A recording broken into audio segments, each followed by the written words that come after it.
sana ma lam ya'lam. Assalatu wassalamu ala nabiyyina Muhammadin khairil anam wa ala alihi wa ashabihi wa man tabi'ahu bi ihsanin ila yaumiddin. Amma ba'du. Qala Allah Ta'ala fil Qur'anil Karim, a'udzu billahi minasyaitonir rajim. Bismillahirrahmanirrahim. Kita baca sama-sama. Rabbi syrah li sadri wa yassir li amri wahlul 'uqdatam min lisani yafqahu qawli. Shadaqallahul azim. Allahumma inna nas'aluka fahman nabiyyin wa hifdzal mursalin wa ilhamal malaikatil muqarrabin. Ya Fattah ya Alim iftah qulubana futuhal arifin. Seluruh jamaah salat subuh Masjid An-Nahar yang dimuliakan oleh Allah Subhanahu wa taala, kita bersyukur kepada Allah di mana kita diberikan oleh Allah kekuatan hari ini untuk dapat melaksanakan perintah Allah. Mudah-mudahan dengan rahmatnya, dengan kasih sayangnya, Allah menerima amalan kita. Amin. Dan dengan rahmatnya itulah Allah akan memberikan kemuliaan buat kita semua. Adapun kita sudah sholat sebagaimana hikmah yang pertama kita sampaikan kemarin, maka kita tidak bersandarkan kepada amalan kita, ya, dimana amalan itu kita serahkan sama Allah Subhanahu wa ta'ala, dan kita melaksanakan amalan itu bukan untuk surga, bukan untuk apapun, tapi hanya karena ingin taat kepada Allah Subhanahu wa ta'ala.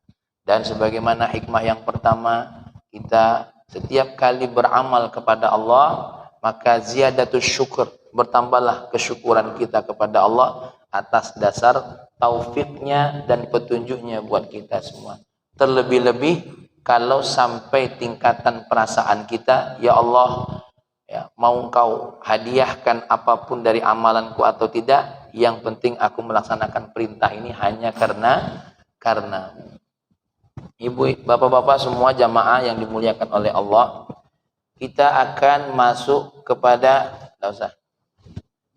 masuk kepada hikmah yang kedua, di mana Al-Imam Ibnu Athaillah berkata, iradatuka at-tajrida ma'a iqamatillahi iyyaka fil asbabi minasyahwatil khafiyah wa iradatukal asbaba ma'a iqamatillahi iyyaka fit tajrid inhitatun anil himmatil aliyah. Keinginanmu untuk tajrid. Apa tajrid itu?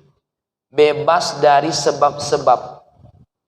Ma'a iqamatillah, padahal Allah menempatkanmu, memposisikanmu, menegakkanmu pada sebab-sebab. Maka keinginanmu untuk tajrid, untuk bebas dari sebab, minasyahwatil khafiyah, itu tergolong dari syahwat yang tersembunyi. Nah, ini terjemahnya. Baru dengar terjemahnya, pala kita lah mutar-mutar. Ulangi lagi ya. Keinginanmu untuk lepas dari sebab-sebab, padahal Allah memerintahkanmu dan menempatkanmu untuk melakukan sebab-sebab. Maka keinginanmu bebas dari sebab-sebab tadi merupakan syahwat yang tersembunyi. Ini bagian pertama dari hikmah kedua. Bagian yang keduanya apa? Iradatukal asbab, keinginanmu akan melakukan sebab-sebab, padahal Allah ingin membebaskanmu dari sebab-sebab tadi.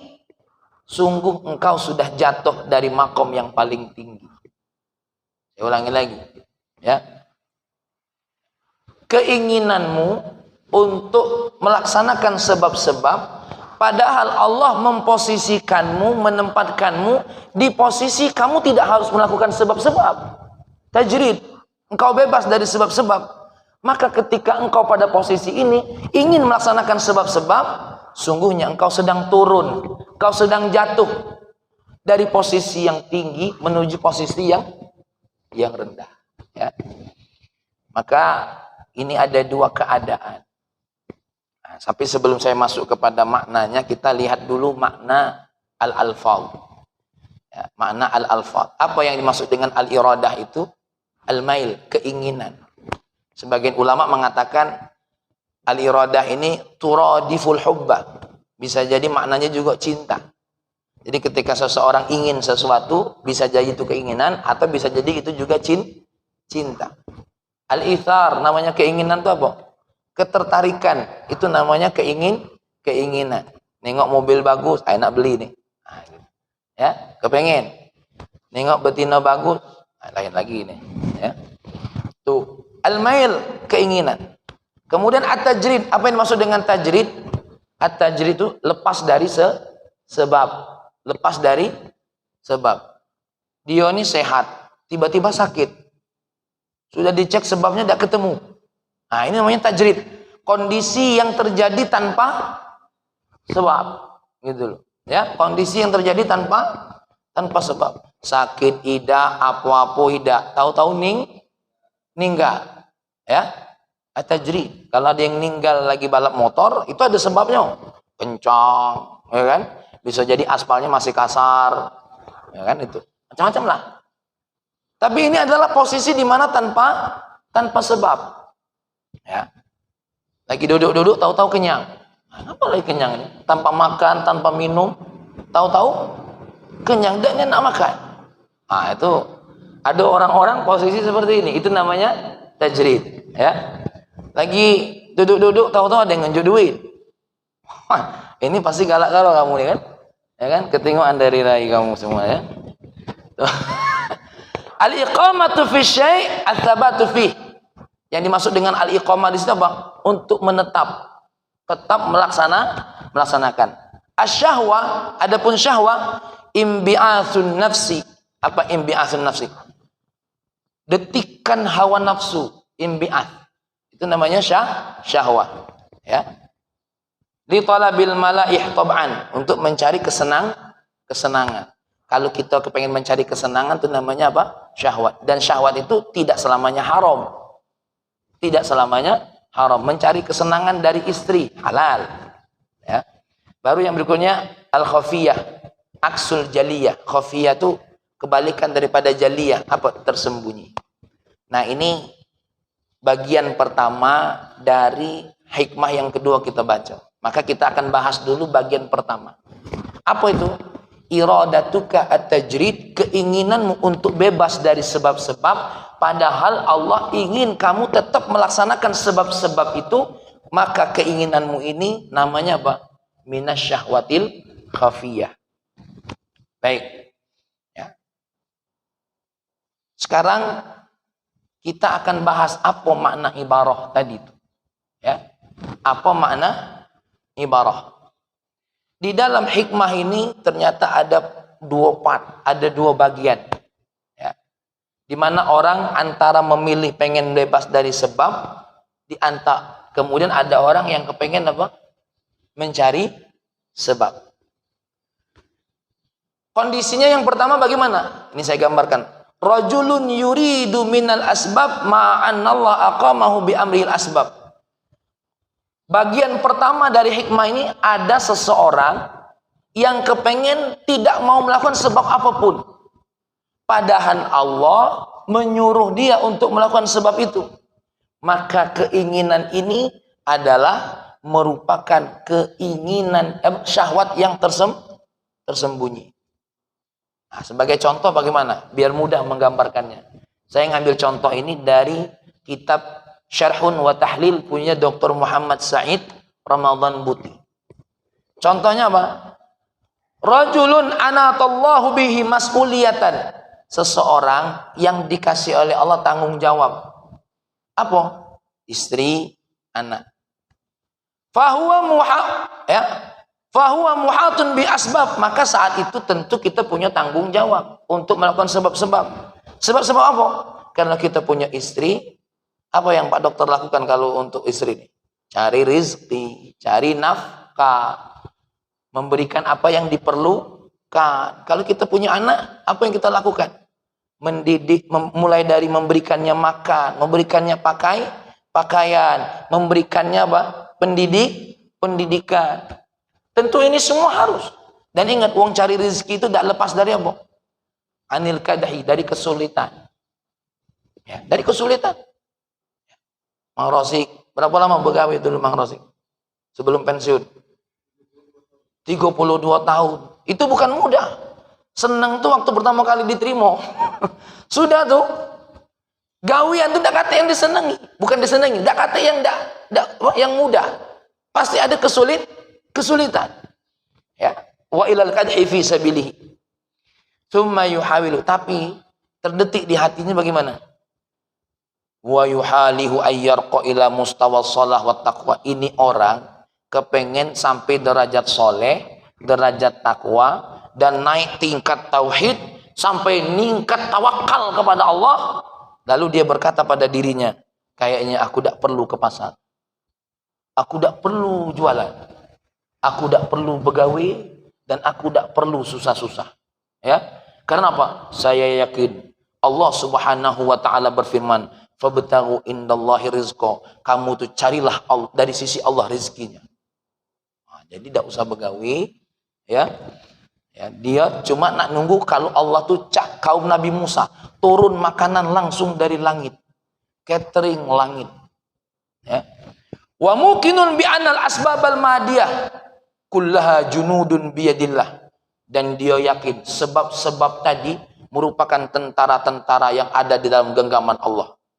Fala anqati'u an masyaghilid dunya. Maka mulai saat ini aku akan sibuk bertakwa kepada Allah. Aku akan sibuk beribadah, baca Quran tiap hari, bibir tidak berhenti bertasbih dan beristighfar, ya.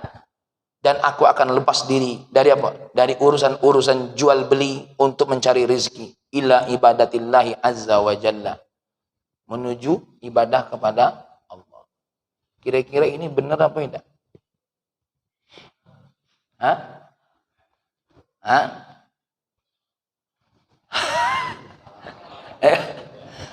Tidak ditanya di ujian enggak, ya, dan tidak dinilai harian. Apa kata Dr. Muhammad Ramadan Buti? Fahadha ghalatun kabirun wa khatirun fi mizanid din wa syar'i. Sungguh ini adalah keinginan yang sangat salah, dan ini bahaya yang sangat besar dalam urusan agama dan syariatnya. Apa nasib bini seseorang, apa nasib anak seseorang, kalau semua orang berpikir tidak mau ada sebab-sebab yang dia lakukan, padahal Allah sedang memerintahkannya untuk melakukan apa? Sebab. Maka disebut apa? Ya, itu. Contoh yang kedua, biar kita paham lagi. Rajulun dzu usratin wa aulad. Seseorang punya keluarga dan anak-anak. Keluarga itu bukan cuma istri baik. Ipar, bertuwo, apa lagi? Kakak, apa lagi? Macam-macam lah namanya keluarga. Anak-anak, ponaan, ya. Dan orang berkeluarga itu pasti punya apa? Tetangga. Yashtaghilu fis-suq, dia begawe di pasar, begawe di kantor. Walakinnahu indama ya'ti ila dar, ketika dia nyampe ke rumah, yattajihu ra'san ila zawaya. Tujuannya dekati lain apa? Di salah satu pojokan bagian rumahnya, di situ rumahnya dibangunin mihrab. Dia sengaja naruh situ ada Quran, ada tasbih. Untuk apa? Yang dia siapkan untuk ibadah di rumahnya.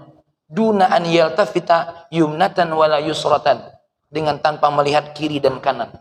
Jadi masuk rumah sekedar assalamualaikum. Langsung menuju pojokan rumahnya tadi. Yang sudah disiapkan untuk apa tadi? Untuk dia sujud kepada Allah. Ya, segala macam. Fayuqbilu al-Quran, langsung buka Quran, dia baca, awiyatihu jal kurbah, atau dia langsung menghadap kiblat tanpa lagi nengok ada dulur ada apa, langsung sholat sunnah, dan tanpa dia harus berbasa-basi, berkasih sayang dengan istrinya. Apa kabar, masa apa hari ini, gimana gawian rumah, gimana tangannya, ngapa kasar begini, ya, apa coba ayah cicip dulu makanannya.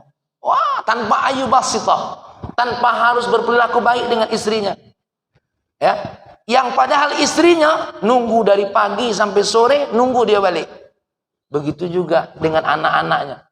Apa kata Dr. Muhammad Ramadan Buti? Fahiya qillatu adabin minka ma Allah. Sifat seperti ini adalah sifat kurang ajar. Nah inilah ciri-ciri wong yang Ustadz lu tuhar. Ya apa? Dia kepengen bebas dari apa? Sebab-sebab. Ya, padahal Allah memerintahkannya untuk apa? Melakukan sebab-sebab. Aku nanya, baik sama istri itu perintah Allah bukan? Mendidik anak, berkasih sayang dengan anak, perintah Allah bukan? Menebarkan senyum kepada orang lain itu perintah Allah bukan? Ya? Coba lihat. Perintah Allah. Nah, dia kepengen bebas dari hal-hal yang ini, mencari nafkah untuk istri itu perintah Allah bukan? Perintah Allah. Bahkan dalam hadis dalam sebuah hadis yang tertulis dalam kitab Uqudul Lujan, ayyuma rajulin, siapapun laki-laki tazawwaja imra'atan, menikah dengan seorang perempuan, wala yu'ti haqqaha, kemudian tidak memberikan hak keluarganya atau istrinya, fahuwa zanin, sungguh dia telah berzina. Saya nyari hadis ini karena pernah dengar ceramah seorang ustadz, akhirnya aku dapat dalam kitab Uqudul Lujain. Orang punya istri kayak hak istrinya tidak dikasih. Ya. Maka sungguh orang ini dengan berzinanya, dengan apa? Menikahnya dia dapat hukuman apa namanya? Zina. Tapi ulama mengatakan tidak sesadis ini maknanya. Berdosa. Tapi kalau nengok lafaz Nabi ini, tinggi ini dosanya. Dianggap apa? Berzina. Masya Allah. Ya. Nah, kaum muslimin jamaah semua yang dimuliakan oleh Allah, ini dua contoh. Contohnya banyak. Kata Dr. Muhammad Ramadan Buti, qis ala mithali rabbil usrah. Buat kiasan atas cerita ini tadi. Ya. Cerita tadi. Seseorang suami, seorang ayah kepada anak-anaknya. Ya. Pada apa? Pada manusia-manusia yang Allah inginkan dia melaksanakan sebab, tapi dia tidak mau melaksanakan sebab. Tidak mau melaksanakan sebab. Contohnya apa? Ada ulama yang dia hanya, ya Allah, hidayah kan milikmu. Jadi aku duduk di rumah saja, tak perlu berdakwah-dakwah. Ya, tuh. Al-amru bil ma'ruf, wa nahyu anil munkar. Dia tinggalkan. Ya, padahal kalau kita baca dalam kitab Al-Ihya Ulumuddin, kita baca dalam kitab An-Nasaihud Diniyah, al-amru bil ma'ruf ini wajib, ada 3 tingkatan. Pertama at-ta'rif. Anak kita belum sholat, dikasih tahu tentang kewajiban sholat, ya kan? Dikasih tahu bagaimana orang yang tidak sholat itu masuk neraka. Masih tidak bisa dinasihati dengan baik, kasih al-wa'dhu, yang nasihat yang agak sedikit apa? Keras sama anak tadi. Sampai Nabi bilang apa? Kalau umur 10 tahun anak tuh dipukul kalau tidak sholat. Nah, mak mano yang 60 tahun? Emang Rosik lebih sadis dari Nabi. Ini ada anak-anak umur 60. Nah, ketika seorang ayah, Adam lah, tak perlu diajari budak itu, dia ngerti dewek. Ini namanya kategori orang yang kepengen tajrid. Tidak kepengen melaksanakan apa? Sebab-sebab yang Allah perintahkan. Maka orang seperti ini sebenarnya dia bukan nak ibadah, tapi minasyahwatil khafiyah. Ada syahwat yang tersembunyi yang diinginkan dalam hatinya. Apa Ustaz makna syahwat al-khafiyah? Kita akan dengarkan penjelasan dari Syekh Syihabuddin Abil Abbas Ahmad Zarruq. Ini ulama yang meninggal dunia tahun 899. Berapa ratus tahun jauh dari kita? Kita 1443. Ini wafatnya 899 Hijriah. Ya. Kalau Dr. Muhammad Ramadan Buti meninggalnya 2013. Tuh. Kalau aku baca syarah ini, tidak baca Dr. Muhammad Ramadan Buti, susah juga ngasih contoh. Maka contoh yang mudah saya ambil dari apa? Kitab Dr. Muhammad Ramadan Buti, lalu penjelasan lebih mendalamnya ngambil dari kitab ini. Jadi kalau ada orang yang kepengen bebas dari sebab yang Allah perintahkan kepada dirinya, itu tergolong orang yang ghalat. Ghalatnya apa? Minasyahwatil khafiyah. Secara zahir, benar dia tuh. Benar dia tuh. Sudahlah, kita kembalikan saja kepada Allah. Kan Allah Maha Kuasa.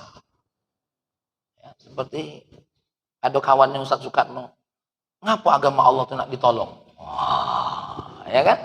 Allah kan maha kuat. Kita ini nolong Allah. Sama saja kita tuh menghina Allah. Wah, omongannya nampaknya apa? Benar. Mulai yang di belakang ngangguk-ngangguk tuh saya. Ya, tuh.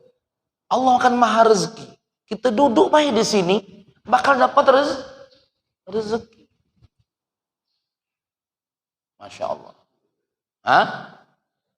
Cak siapa? Cak Pak Ari. Ya. Nah, sebelum saya ngasih contoh bagaimana sikap Sayyidina Ali, bagaimana sikap Imam Ahmad, bagaimana sikap Sayyidina Umar tentang orang-orang seperti ini, kita simak dulu penjelasannya Syekh Syihabuddin Abdul Abbas Ahmad Zarruq. Sekarang kita tengok dulu, apa sih syahwat itu? Tadi kan syahwat itu sesuatu hal yang kepengen orang itu nyari senang. Ada 3 aujuh kata beliau orang yang bernilai syahwat. Apa? Ma fiha minar raha an kabdil asbab. Wong yang ndak galak melaksanakan tadi kepengen santai. Ndak galak pening kepalanya, ndak galak capek. Gitu loh. Ndak galak capek gitu loh. Kepengen apa? Kepengen bebas dari apa? Kesulitan. Jadi itu ciri-ciri syahwat itu apa? Kepengen lemak. Kalau bahasa Palembangnya, wong ini nak lemak. Nak dapat loka tapi nak lemak. Nah itulah wong kita tuh. Mak mano caronyo dapat loka tapi lemak. Ya, ini memang madhabnya Pak Zul nih. Ya. Madhab Pak Zul asli. Ya. Tuh. Nak dapat loka yang lemak. Ini terjemahan bahasa kita, tapi artinya apa? Ma fiha minar rohah. Karena apa? Syahwat itu tentu mencari sesuatu hal yang sifatnya rohah, tenang, tak masalah. Karena yang namanya nyari rezeki ada masalah dah. Ada masalah. Amar ma'ruf nahi mungkar ada masalah dah. Ada masalah. Berdakwah ada masalah dah. Berdakwah ada masalah. Jangankan dakwah, urusan mencari rezeki baik ada masalah. Gitu loh. Kita nasehatin istri baik, lo kada dapat jatah tuh. Ayo benar deh, banyak gua nasihat nih. Dan malam ini tidak jadi. Wah, aja Mang Rosiknya lah kadang-kadang ngamalin omongan Pak Amin ini lagi jadi gawe. Padahal malamnya nak begawe. Ada resiko. Makanya Uji Pak Adi bilang ngecik kepala diam baik. Nah, yang ngecik kepala ini nih diam baik ngecik kepala ini, inilah iradatu kata jerit tadi itu. Ya. Masya Allah. Ya, didik anak belagu dengan bini. Dimlah bangun dia subuh. Hari Minggu ini libur. Nah, dengar ada yang seperti ini, mulai besok dem. Aku serahkan sama Allah. Ya. Aku serahkan sama Allah. Ini tadi mazhab Pak Zul nih. Mak mano anak tuh soleh, dia tidak buat apa-apa. Aku bangganya anakku soleh tanpa kuajari. Wah. Ya, ini mantap. Mungkin anaknya ketemu dengan Nabi Khidir, langsung dididik dengan Nabi Khidir. Lanjut. Istisyarul maziyah bitajrid. Pengen bangga-banggaan. Tengok nah, aku dapat rezeki dengan tanpa harus begawi. Memang dokter. Rezeki yang paling afdol itu adalah apa? Sesuatu hal yang tidak diperkirakan. Karena itu tingkatan takwa yang paling tinggi. Ya. Wa may yattaqillaha yaj'al lahu makhraja wa yarzuqhu min haitsu la yahtasib. Ya. Tapi ingat, ya. Ada orang-orang yang kepengen maziyah saja. Kepengen dapat apa? Merasa bangga-bangga saja. Itu minasyahwa itu. Minasyahwa. Padahal Sayyidina Ali tidak seperti itu. Nanti kita lihat, ya. Yang ketiga, ma yasqutu bisababihi minal ahkamil al-muta'alliqah bil asbab. Kepengen lepas dari urusan yang terkait dengan sebab tadi. Karena yang terkait dengan urusan sebab, nyari duit kan harus yang halal. Betul lah kira-kira. Didik anak, didik istri, tentu harus apa? Satu, tidak pacak langsung marah-marah. Ada hukum-hukumnya. Yang tadi 3 tingkatan. At-ta'rif wal wa'zu bil ghalil. Baru yang terakhir apa? Ya. Turun tangan dalam rangka apa? Membongkar kemungkaran. Nah, yang nomor 3 ini tentu tidak sembarangan posisi. Kita tuh paling tidak Ustaz sekarang nomor 2 tadi. 2 nomor tadi. Bukan 2 nomor togel, 2 nomor tingkatan tadi. Nah, ya, aduh, agak abis ini ada nacanya nomor 2 nih, bagus nih. Ini yang kacau ini, karena wong togel tuh asal nengok nomor bade. Apalagi nomor yang disebut-sebut salah. Nah, inilah nomor paling bade. Nah, apa tadi? Tingkatan tadi. Kita at-ta'rif mengenalkan tentang pahala, kehebatan ibadah ini sama apa? Nerakanya. Baru tadi apa? Al-wa'dhu bil ghalidh, menasihati dengan kencang. Gitu. Ya, sampai seperti apa? Kamu kalau tidak nurut, sudah, kita pisah kamar malam ini, ngomong sama istri. Tapi aku yakin ini agak rugi gitu. Betul, Mazul? Ya bener lah, ya. Nih, kepengen tidak mau capek dengan apa? Hal-hal yang terkait dengan hukum. Nah, di mana letak syahwat khafiyahnya? Tadi kan syahwatnya tuh pengen lemak, pengen apa? Mendapatkan sebuah kebanggaan, pengen lepas dari hukum-hukum yang terkait dengan apa? Dengan sebab-sebab. Ya seperti mengalir lah. Kalau kita nak melaporkan sesuatu ke pengadilan, kan ada yang harus dipenuhi. Betul nggak kira-kira? Kita nak sholat, ada nggak yang harus dipenuhi? Wudu, tutup aurat, cari kiblat. Itu contohnya. Itu yang terkait hukum-hukum yang terkait dengan apa, dokter? Sebab. Kepengen bisa bawa mobil, belajar dulu. Terus jangan lama gue minjam. Membelajar mobil minjam terus, ajur mobil kok.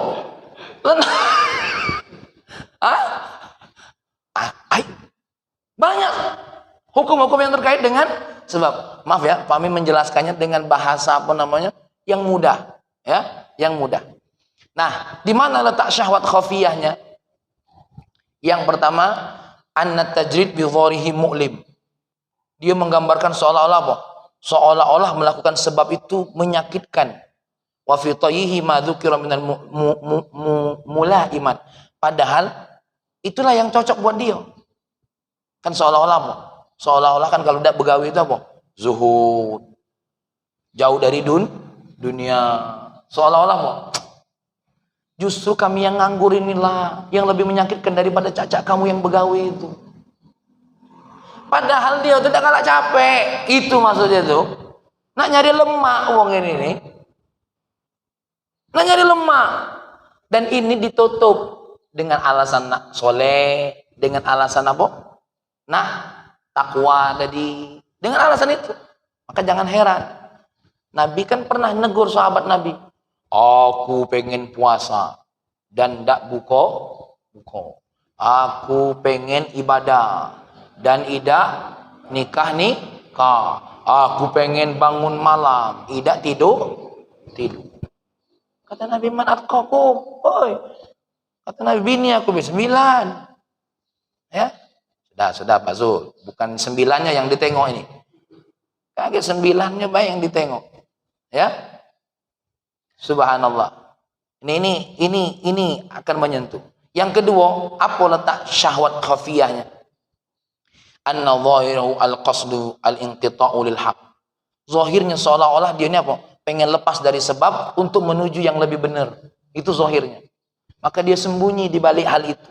Wa batinuhu, padahal dalam batinnya apa? Mulahadhatul khalqi. Padahal dia itu kepengen dapat makhluk Allah yang lain. Apa makhluk Allah yang lain? Nak santai tadi. Dak galak capek ngurusin istri. Ya, dak galak capek ngurusin apa? Anak. Dak galak capek bermuasyarah dengan tetangga. Dak galak lelah dengan perkara-perkara yang memang harus kita lakukan. Gitu. Kita kan sebagai manusia kalau ketemu orang, assalamualaikum. Ini dak. Aku fokus. Hatiku hanya untuk Allah saja. Kamu ini makhluk. Aku ini berhubungan dengan kamu, dia kata gunonya kamu. Wah. Ini tidak benar. Ini syahwat khafiyahnya kata beliau. Ya. La min jihati ra'iyatis sabab qati'an. Dia bukan melihat seseorang itu sebab itu putus dari dirinya, enggak. Tapi dia sendiri yang tidak galak melakukan sebab. Ada 2 dokter. Ada yang memang sebab itu dilepaskan oleh Allah dari kita. Ada yang memang Dia lari dari sebab. Intinya lari dari tanggung jawab. Gitu. Kan gini posisinya, ini biar jelas. Ada kita ini punya tanggung jawab. Kita makan bakso, kan tanggung jawabnya apa? Bayar. Ya dah. Tahu-tahu pas kita makan bakso, pas nak bayar, Pak, sudah ada yang bayari. Nah, itu berarti bukan kita lari dari sebab, tapi sebab itu sendiri lari dari kita. Kamu nak kepengen yang mana? Lo kepengen kan yang saya itu kan? Beli mobil ada yang bayar. Seperti guru kami Al-Habib Umar bin Muhammad bin Salim bin Hafidh, kalau beliau mengaku saya sebagai muridnya, ya, karena pernah belajar dengan beliau. Beliau ketika satu kali kecelakaan, mobilnya rusak. Balik-balik dokter, Land Cruiser beliau yang kecelakaan tadi, sudah ada Land Cruiser baru di depan rumahnya. Oh kan, enak nian kan? Enak nian kan? Memang kan, woi rasanya, tapi ini bukan berarti beliau lari dari sebab nak beli mobil baru lagi, bukan. Tapi memang sebab itu sendiri lari dari siapa? Lari dari beliau. Nah dia itu kepengen cak itu, tapi lain modelnya.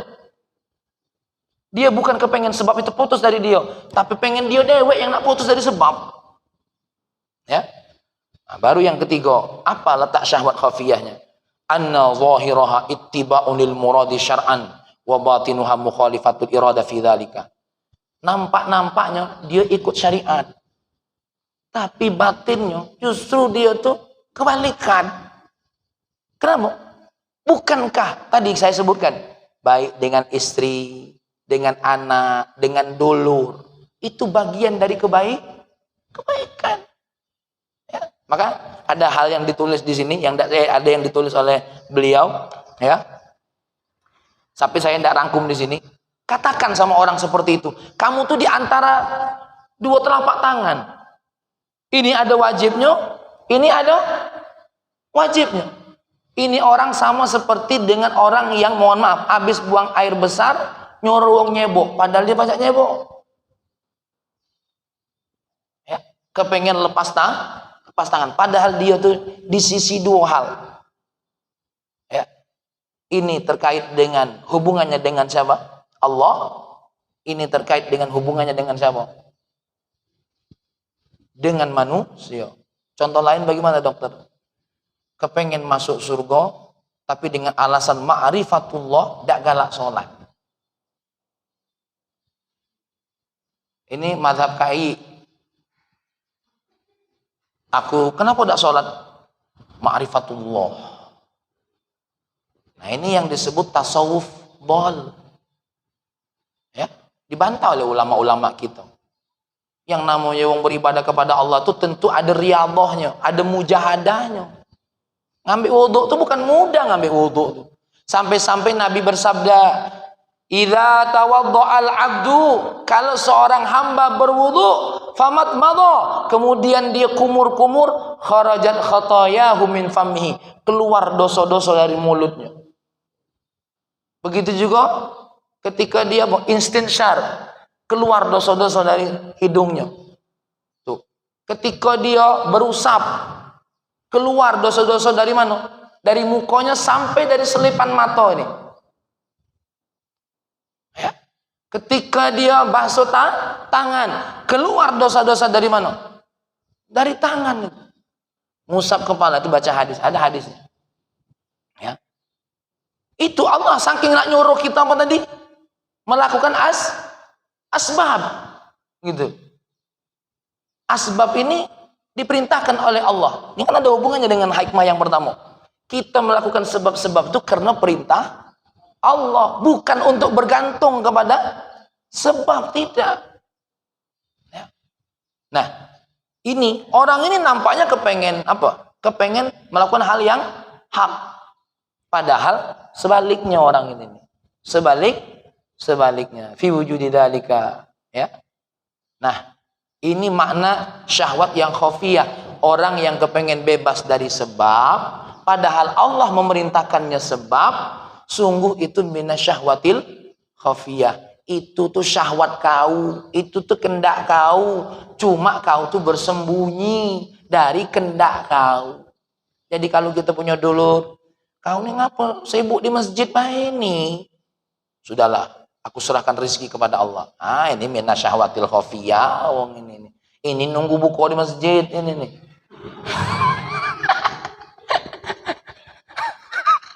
Ya, ini wong nak lemak dewe ini nih. Ya, jangankan urusan apa?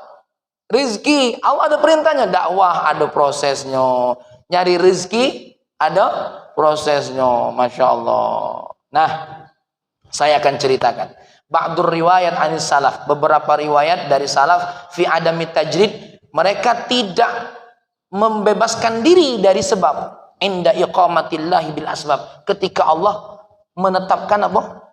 Sebab-sebab buat diri dia. Saya ambil riwayat-riwayat ini dari kitab Al-Manhajus Sawi. Cuma belum sempat saya tulis banyak, ya, karena semalam nulisnya karena kita nak sahur pula, jadi tidur dulu, ya. Ini baru saya ambil 2 saja. Qila lil Imam Ahmad, ini dikatakan Imam Ahmad, ya, bagi Imam Ahmad. Imam Ahmad itu ditanya, mata qulu fi man jalasa fi baiti aw masjidi. Apa yang kau ucapkan bagi orang yang duduk baik di masjid atau di rumahnya baik? Dia galak nyari sebab tadi nak, ya. Nak lemah dewek tadi. Apa yang kau katakan bagi orang yang nak duduk di masjid baik, di rumah baik, nak galak nyari sebab? Waqala, dan dia berkata, la a'malu syai'an hatta ya'tiyani rizki. Aku tak galak ngelakukan apa-apa sampai rezeki itu datang dewek ke aku. Wah, ini wali nian, ini Mang Israfil ini. Ya. Ketinggalan dari wajahnya itu gawian dia yang model-model lain ini, ya. Faqala al-Imam Ahmad, lalu Imam Ahmad bin Hanbal berkata apa? Hadza rajulun lam yasma'il ilma. Ini wong yang tidak pernah belajar. Ciri wong yang belajar agamanya itu apa? Ngintip-ngintip. Ini orang yang tidak belajar ini nih, ya. Amma sami'a. Tidakkah dia mendengar omongan Allah? Apa itu ucapan Nabi? Amma sami'a qaulan Nabi SAW. Innallaha ja'ala rizqi tahta dhilli ramhi. Sesungguhnya Allah menjadikan rizkiku di bawah tombakku. Tuh. Nabi baik disuruh nyari sebab untuk dapat rizki. Nah, bayangkanlah. Wakana, Nabi begawi kok. Berdagang Nabi. Kata siapa Nabi itu miskin? Tidak, Nabi itu habis hartanya untuk dakwah. Kaya Nabi itu. Wa kana ashabu Rasulillah SAW yattajiruna fil barri wal bahri. Sahabat-sahabat Nabi, kata Imam Ahmad, berdagang di darat, di lautan, berdagang dia. Wa ya'maluna fi nakhlihim wal qudwati bihim. Dan mereka tuh bekerja nanam apa? Apa yang di Arab tuh? Kurma. Nah, inilah contoh kita. Jangan nyontohin yang tadi itu, yang nak duduk di masjid baik biarlah rezeki datang dewe. Nah, tengok Sayyidina Ali. Terserah, ini Ali bin Abi Thalib, ya, bukan Ali tetangga kamu tuh, bukan. An Ali radhiyallahu, ada Ali di kita, Mang Rosik. Ada, ya. Ali, oh ya, Mang Ali Koda. Ini Ali bin Abi Thalib. Bukan Ali tetangga kamu tuh, bukan. Ya. Yang nak di masjid itu. Apa kata beliau? Ju'tu marratan ju'an syadidan. Aku satu hari lapar, nian. Fa kharajtu, lalu aku keluar li talabil amal, nyari gawean. Sayyidina Ali nyari gawean. Bukan fi awalil Madinah, di dalam kota Madinah. Fa idza bimra'atin. Nah, dia nemu seorang wanita qad jama'at madaran. Dia punya kumpulan tanah kering. Fa dhanantuha turidu ballaha. Dan perempuan ini aku rasa kepengen membasahkan apa? Tanahnya tadi untuk dijadikan apa? Bata segala macam, ya.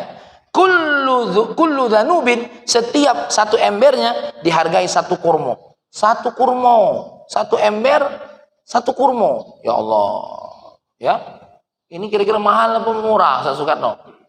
Hah? Ayolah kamu yang galak berdagang. 1 ember, Mang Razik, dihitung berapa? 1 kurma, Masya Allah. Ya, famadatu 16 dhanuban. Kemudian aku memanjangkan, maksudnya memanjangkan pekerjaan sampai sebanyak 16 ember. Hatta majalat yadaya, sampai tangan aku terkelupas. Apa menggalak nyangkul itu apa namanya? Kapalan ya. Melepuh bukan kapalan. Kalau kapalan tuh lain, lah ahlinian berarti kan. Nah, cak kita nih kapalan pengangguran. Ya. Lah ahlinian pokoknya. Summa ataituha, kemudian aku laporan sama beliau. Fa'addat, lalu ibu ini perempuan tadi ngitung, aku cuma dapat apa? 16 kurma. Fa'ataitun nabi, lalu aku datang ke nabi fa akhbartuhu. Lalu aku mengabarkan kepadanya siapa? Kepada Nabi, fa'akala ma'ahu, kemudian aku makan bersama Nabi. Nah, ya, jamaah yang dimuliakan oleh Allah Subhanahu wa taala, saya sedikit selesaikan materi ini yang bagian duonya besok karena kita ada hari Selasa. Ya, kata Imam Ibnu Athaillah, "Wallazi yaqtadihi al-haqqu minka an tamkutha haitsu aqamaka hatta yakuna al-haqqu ta'ala huwallazi yatawalla ikhrajaka kama tawalla idkhalaka." Kata Imam Ibnu Athaillah di dalam kitab Tanwir, ada kitabnya yang lain namanya kitab Tanwir. Dan ini bersesuaian dengan apa yang beliau sampaikan dengan ringkas. Yang diinginkan oleh Allah darimu itu apa? Kamu harus tetap terus melakukan sebab yang Allah inginkan kamu lakukan sampai Allah menarik sebab itu dari kamu. Seperti halnya Allah meletakkan sebab itu untuk kamu. Seperti Sayyidah Maryam punya anak tanpa sebab. Nah, zaman sekarang banyak yang nak cari Sayyidah Maryam. Ya, Sayyidah Maryam punya anak tanpa sebab. Nabi Adam lahir tanpa sebab. Itu contoh tanpa sebab. Makanya kata beliau, selagi sebab itu masih diperintahkan oleh Allah kepada kita, berarti kita tidak boleh lepas dari sebab. Hatta apa? Kama huwa walladhi yatawalla ikhrajaka kama tawalla idkhalaka. Walaysa bukan masalah, bukan urusan kalau ente mau meninggalkan sebab, tapi biarkanlah sebab itu nanti meninggalkan dirimu sendiri. Ada waktunya nanti. Urusan dunia, ketika seseorang sudah bisa memanage perusahaannya, satu saat dia tidak ada lagi duduk di kantor. Gawiannya apa? Keliling. Aku ledak ngantor lagi, ledak gawi lagi. Kenapa? Lado yang gawi itu baru urusan dunia. Betul kan dokter? Ada tingkat perusahaan tuh kan Mang Rosik, yang dia apa? Tidak bergawe lagi. Karena investasinya apa? Muter dewek. Tapi sebelum investasi kita muter dewek, jangan cakiwan. Motor nih biar berjalan dewek. Karena ngojek pakai ilmu, biarlah motor ini nanti dia berjalan sendiri menjadi penumpang. Nah ini lo kak masuk rumah sakit jiwa ini ujungnya muda model main ya. Ini kata Al-Imam Ibnu Athaillah. Nah, inilah nasihat pertama yang dimaksud dapat tadi, iradatuka atajrid ma iqamatillahi iyyaka fil asbab minasyahwatil khafiyah. Keinginanmu untuk lepas dari sebab-sebab yang Allah perintahkan kepadamu untuk melakukan sebab, itu sebenarnya syahwat yang tersembunyi saja. Makanya yang perlu kita sadari, selagi Allah kepengen kita melakukan sebab, ya sudah, lakukan sebab itu. Apalagi kita tahu, sebab-sebab itu kan ada yang wajib, ada yang sunnah. Ya, selagi sebab itu, buktinya Nabi. Pernah kan Sayyidah Aisyah nanya sama Nabi, ya Rasulullah, saya ceritakan di sini. Kamu ini kan sudah dipastikan oleh Allah masuk surga. Lah sudah dipastikan dosa diampuni, mampu masih sholat sampai kaki terbengkak-bengkak ini. Ala aku abdan syakura. Bukankah aku menjadi hamba Allah yang? Nah, Nabi yang sadar masuk surga sudah pasti, tidak lepas dari sebab-sebab. Ngapa laju wong papiliun nih cakion galo? Gitu loh. Seolah-olah aku masuk surga tanpa sebab lagi. Karena Allah nengok rayaku sudah tahu aku ahli surga. Apalagi pakai gini, sudahlah, pakai ilmu pula. Kalau kami ditakdirkan oleh Allah, deh. Nah, ini lain ini. Karena yang ditengok oleh Allah tuh, ketika kita taat melaksanakan sebab itu, hasilnya urusan siapa? Allah. Takdir itu di mana kita ada di ujungnya, bukan di awal. Makanya ada orang bertanya sama Habib Ali Al-Jufri. Ya, Habib, ya, kami kan kalau dapat rezeki kan tergantung Allah nak nganjuk atau tidak. Ya sudah, kalau begitu kami dari awal tidak usah nyari rezeki. Ya kan? Kamu tahu itu kapan? waktu kita tuh bakal dapat rezeki atau tidak dari awal, tahu enggak kita? Tidak tahu. Sekarang saya tanya, Nabi Musa ketika disuruh melemparkan apa? Tongkat ke laut, tahu enggak Nabi Musa kalau laut itu bakal terbelah? Tidak tahu. Waktu Allah nyuruh Nabi Musa ke laut, tahu enggak Nabi Musa kalau Allah nak menyelamatkan Nabi Musa? Mungkin pikiran kita, kalau jadi umat Nabi Musa, alang kelolo Nabi Musa. Ngapa lari ke laut? Jalan buntu, yuk. Tapi kan Nabi Musa taat kan? Disuruh ke laut. Waktu disuruh melemparkan tongkat, tahu enggak kalau lautan ini bakal belah? Mungkin pikiran Nabi Musa, apa jadi kapal? Apa jadi jalan tol laut? Jangan ke sana-sana. Ini contoh baik. Zaman Nabi Musa yang ada tol laut itu, ya kan?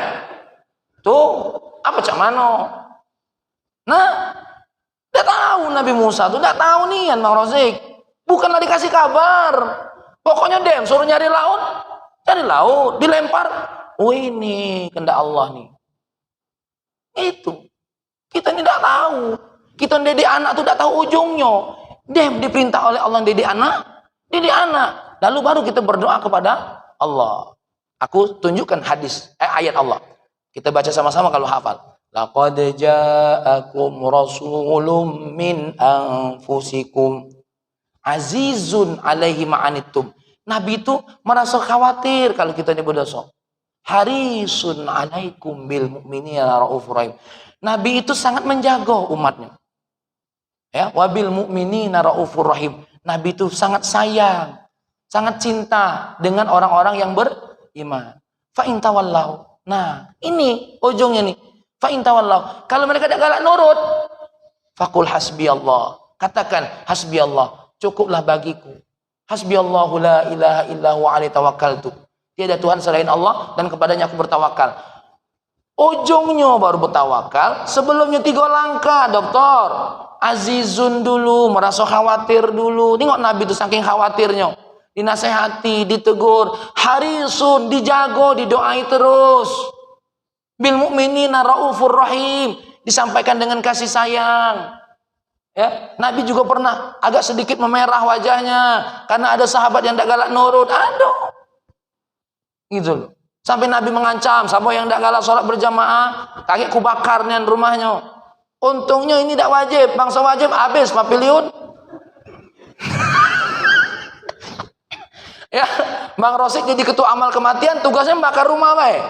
Nabi yang merintahkan. Inilah kalau orang tidak paham hadis. Ini saking Nabi itu saking peduli dengan berjamaah, bukan disuruh bakar. Ya, kalau hadis ini diamalkan dokter, rumah dokter dibakar oleh Soekarno. Untung hadis ini bukan maksudnya hadis perintah, bukan. Bang, so hadis ini hadis perintah. Wah, tidak berhenti damkar. Ya, masya Allah, ya. Mohon maaf. Inilah yang dapat kami sampaikan. Mohon maaf atas penjelasan yang muyasar, yang ringan-ringan, ya. Yang mungkin saya tidak sekaliber Syekh Ahmad Zaruk, yang tidak sekaliber Muhammad Ramadan Buti, tapi saya baca 2 buku ini, mudah-mudahan kita secara ringkas memahami apa yang dimaksud oleh Imam Ibnu Athaillah, ya. Maka oleh karena itu ringkasnya, selagi Allah nyuruh kita melakukan sebab, lakukan. Sampai kapan?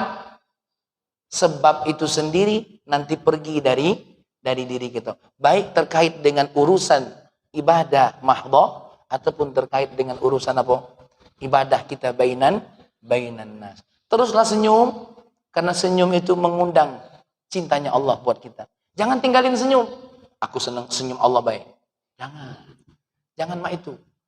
Dan tetap buang angin, karena buang angin itu mengurangi berat badan.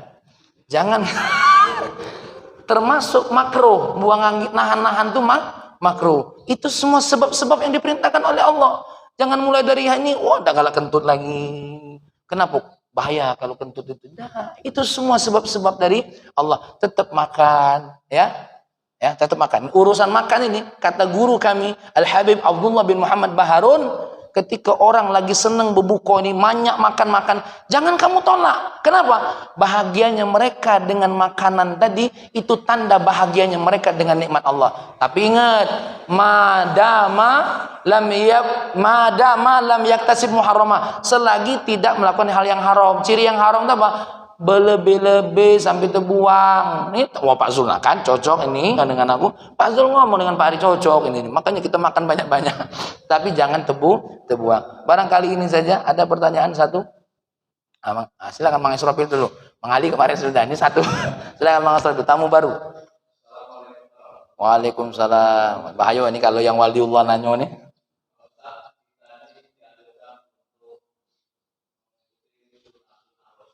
Ya, ya.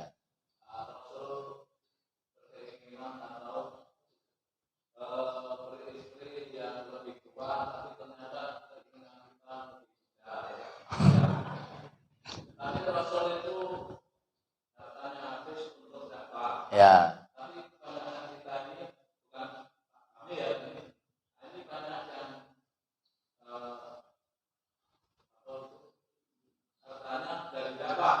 Ya, ya. Baik. Baik. Sunnah itu ada dua kategori. Satu, sunnah dari sisi adillah. Semua yang bersandarkan kepada Nabi itu namanya sunnah. Karena yang bersandar, yang dijadikan dalil itu ada kitabullah, Al-Quran, ada sunnah. Ada yang berikutnya, ada yang berikutnya yang disebut dengan al-qiyas. Ada yang disebutnya dengan al-ijma. Ya. Kemudian ada sunnah dari sisi hukum. Dari sisi hukum. Hukum itu ada 5. Ada wajib, ada sunnah, ada makruh, ada haram, terakhir apa? Ada mubah. Kita bahas dulu dari sisi hukum nikah. Hukum nikah ini Mang Isrofil tidak lepas dari 5. Tidak lepas dari 5. Apa tujuan nikah yang pertama? Melepas syahwat. Melepas syahwat. Salah satu tujuan nikah itu apa? Melepas syahwat. Kira-kira ada tidak galak yang di sini nikah tapi tidak ada melepas syahwatnya? Aku nikah baik. Karena hati aku hanya untuk Allah saja. Tidak ada. Maka syarat salat bagian daripada nikah itu bakal sah. Dua orang ini bisa saling memberikan syahwat. Satu saja tidak bisa. Mohon maaf, Mang Rasul. Satu saja. Ini bisa jadi nikahnya haram. Tuh. Nikahnya adalah haram. Nak istri 1 kek, nak istri 2 kek, nak istri 3. Terserah. Ya. Jadi seseorang kalau dia menikah dengan alasan untuk melepaskan dirinya dari syahwat yang tidak bisa dilayani oleh satu istrinya, itu yang tahu hanya dia dengan Allah. Kita tidak boleh ikut nilai. Karena bukan bagian kita, karena kita yang bukan punya barangnya. Sekarang gini, kalau Mamang Isrofil pengen ngomong seperti itu sehingga dia berzina, sekarang pilih mana? Lebih baik dia nikah atau dia berzina? Kan udah mulai bingung lagi kan? Inilah kita harus paham fikih yang namanya Islam itu mulai dari apa? Islam, iman, ihsan. Yang Mama ngomong tadi itu mungkin dari sisi ihsan. Dari sisi ihsan tuh lain, itu yang kita sebut dengan tasawuf ini. Pembersihan nufus. Kejujuran seseorang dalam rangka apa? Melaksanakan ziyadah fil ibadah. Seperti ini tadi. Ada orang-orang yang aku nak ibadah nian kepada Allah. Ya. Jadi aku tidak galak sibuk dengan urusan istri dan anak-anak. Nampaknya baik tak kira-kira? Tapi ternyata dilarang tak oleh Allah. Dilarang oleh Allah. Nah, tidak semua apa yang dilakukan oleh Nabi itu menjadi sesuatu hal apa yang dilakukan oleh kita. Nabi nikah dengan Siti Khadijah janda. Kira-kira Mang Isrofil kepengen enggak? Nah, yang jadi masalah tuh itu. Padahal hadis Nabi mengatakan apa? Kita ini disunahkan untuk nikah dengan yang perawan. Apa sebab? Tulahibuha wa tulahibuka. Seseorang yang baru menikah dari awal, itu sunnahnya apa? Sunnahnya apa? Menikahlah yang belum pernah menikah. Kenapa? Agar kamu bisa tulahibuha, apa? Bercanda dengan dia, berkasih sayang dengan dia, dan dia pun berkasih sayang dengan dirimu sendiri. Makanya kalau macam hadis itu yang banyak. Ya. Tuh, Nabi menikah, ingat, Nabi tidak bersandarkan dari hawa nafsunya sendiri. Itu bedanya Nabi dengan kita. Nabi itu diperintahkan oleh Allah untuk menikah dengan apa? Sayyidah Khadijah. Gitu loh. Seperti Nabi bernikah dengan Sayyidah Aisyah. Apa kehendaknya dewek? Enggak. Karena Nabi didatangkan dalam mimpinya, ditunjukkan seorang wanita yang cantik muda. Pas dikirim oleh Sayyidina Abu Bakar, Sayyidah Aisyah radhiyallahu anha. Bukan Nabi ngintip-ngintip, mana Sayyidah Aisyah tuh? Oke apa tidak? Enggak. Beda dengan Mak Israfil, ngintip-ngintip. Nah, hal yang ini tidak bisa kita tidak tiru. Makanya ulama mengambil hukumnya. Tuh, mengambil hukumnya. Hukumnya di mana? Selagi nikah itu sah, nak yang tua, nak yang muda, itu sudah ikut sunnah Nabi. Bukan ikut perilaku, bukan ikut apa? Situasi Nabi, bukan. Awas, jangan artikan sunnah itu dengan apa? Situasi Nabi dan kondisi Nabi. Ini banyak orang yang salah kaprah. Oh, katanya kalau kita nak ikut Nabi nian, ganti dulu bini kita baru kita nikah. Ini lebih jahat lagi. Ya Allah, mati kalau bini aku, ya Allah, biar aku ikut Nabi. Tidak begitu. Sahabat Nabi sebelum istrinya meninggal dunia, banyak yang sudah punya istri. Tidak ada masalah. Kenapa? Itu juga hukum baginda Nabi kita Muhammad sallallahu alaihi wasallam. Terkait dengan seseorang mendapatkan sesuatu dari dakwahnya, itu ada dua. Pertama, hadiah. Orang mau ngasih hadiah, tidak apa-apa. Yang jadi masalah itu detikan saya. Detikan saya nih, kalau aku, ini duit nih. Dakwah nih, duit. Ya, itu yang bahaya. Tapi kalau seandainya habis dakwah, kita dapat hadiah, tidak jadi masalah. Saya akan sampaikan nasihat guru saya namanya Al-Habib Hasan bin Abdullah. Al-Habib Hasan bin Abdullah bin Umar Asy-Syatiri. Ini salah satu asadu tarim, singonya tarim. Ulama yang paling sikap keras. Ya, mohon maaf ini lagi lebih dari jam 6 ini. Gara-gara Mang Israfil ini, ya. Ada seorang guru, nama guru saya namanya Syekh Muhammad Ali Ba'udhan. Syekh Muhammad Ali Ba'udhan ini, Mang Ali, ketika nerima gaji dia tidak galak. Woi, bukan main ini. Sampai pihak kuliah tuh ngenjuk duitnya sama anaknya. Ketahuan anaknya yang nerima, marah dia. Akhirnya ketika marah, Habib Hasan manggil dia. Jangan menolak orang lain nak berbuat baik sama dirimu. Akhirnya apa? Ya sudah, gaji saya sampai saya mati, saya inilah, jangan ditambah-tambah. Itu beliau. Makanya orang yang berdakwah itu terkait dengan niatnya. Ada hadisnya, saya ngomong, ada hadisnya. Riwayat Imam Tirmidzi. Ya, yang saya sampaikan ini hadis riwayat Imam Tirmidzi. Apa kata baginda Nabi? U'tuhum. Kalau ada seorang muallim yang ngajar kepada kita, kasih mereka. Wala tastajiruhum, tapi jangan upah mereka. Macam mana ngupah mereka tuh, Ustaz? Kalau ceramah tempat kami sebulan berapa? Sejam berapa? Oh, kalau sejam 2.500.000. 2 jam setengah nambah ya 500.000. Kena lebih dari waktu. Makanya yang nanyo ini nambah duit ini. Kena lewat waktu. Lewat waktu ini nanyo ini. 2 pertanyaan lagi, 250.000 itu. Ya. Nah, jadi terkait pada orang itu hadiah. Kita ngasih hadiah sama orang tidak jadi masalah.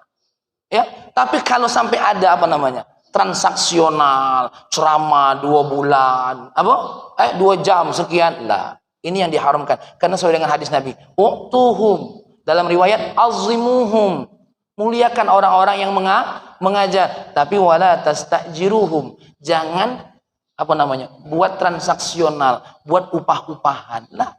Maka siapapun yang mau ngasih kepada seorang guru yang ngajar anak kita, jangan diupah. Tapi hadiah. Bahkan hadiah itu bisa lebih besar daripada upah. Makanya kalau nak nganjuk aku yang besar, Mang Israfil. Jangan kecil, kalau kecil itu upah namanya. Ya. Tuh, seperti ngaji kita ini, ya tidak usah disebut. Semuanya karena kita ingin dapat ilmu kepada Allah Subhanahu wa taala. Ya. Demikianlah kajian kita.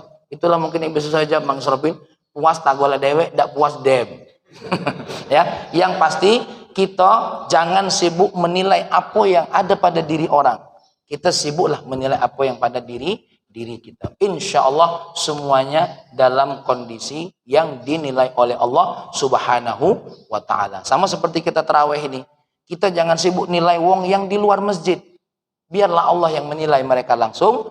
Kenapa? Jangan habiskan pahala kita hanya untuk menilai mereka. Tapi apa? Biarlah kita minta kepada Allah untuk menilai diri kita sendiri. Ini saja. Allahumma shalli wa sallim ala sayyidina Muhammad wa ala sayyidina Muhammad. Ya Allah, jaga hati kami, jaga pikiran kami yang akan merusak hubungan kami kepadamu, ya Allah.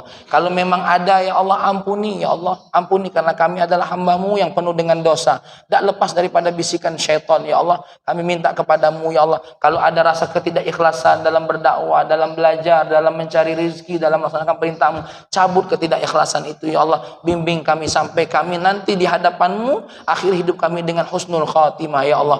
Ya Allah, ya Rahman, ya Karim, selamatkan kami dari tipu daya dunia, ya Allah. Mantapkan pada pandangan kami tentang apa? Tentang kemuliaan-Mu dan kemuliaan semua yang Kau janjikan di akhirat nanti, ya Allah. Rabbana atina fid dunya hasanah, fil akhirati hasanah, wa qina adzabannar. Walhamdulillahirabbil alamin. Demikian, assalamualaikum warahmatullahi wabarakatuh.